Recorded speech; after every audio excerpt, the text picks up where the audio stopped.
na dia miandro fitsarana aza ny sasany amin'ireo tanora izay beazina etsy anivon'ny akany avoko etsy faravohitra manana zo hiala voly izy ireo androany ary dia nitsidika valan-javaboary iray teto andrenivohitra ireto tanora beazina eo amin'ny akany ireto mba ahafahan'ny sain'izy ireo mivelatra misimisy kokoa.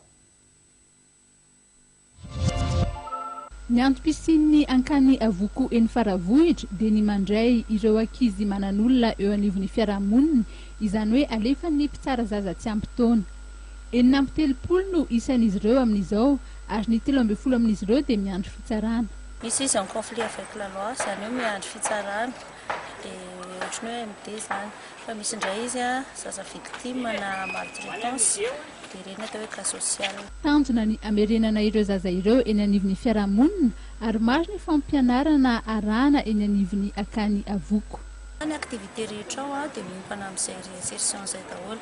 Misy activité manuelle ao resaka rabana, resaka rehefa zavatra momba ny tanana zany afaka avadika ho asa fivelomana, coiffure, tisserie, cuisine. Dia misy koa zany ankizy hianatra ivelany akany, ankizy cas social zany misy izy ohatra hoe classe de seconde izy tsy maintsy nijanona nefa ny taonany mbola afaka mianatra tsara dia alefana izy amin'ny septambra. Raha toa ka efa misy ihany ny fivoahana miaraka amin'ny fiangonana, desamba ny androany no natanteraka fivoahana miaraka tetỳ Tsimbazaza ireo tanoran'ny ankany miaraka amin'ny mpanabe azy ireo.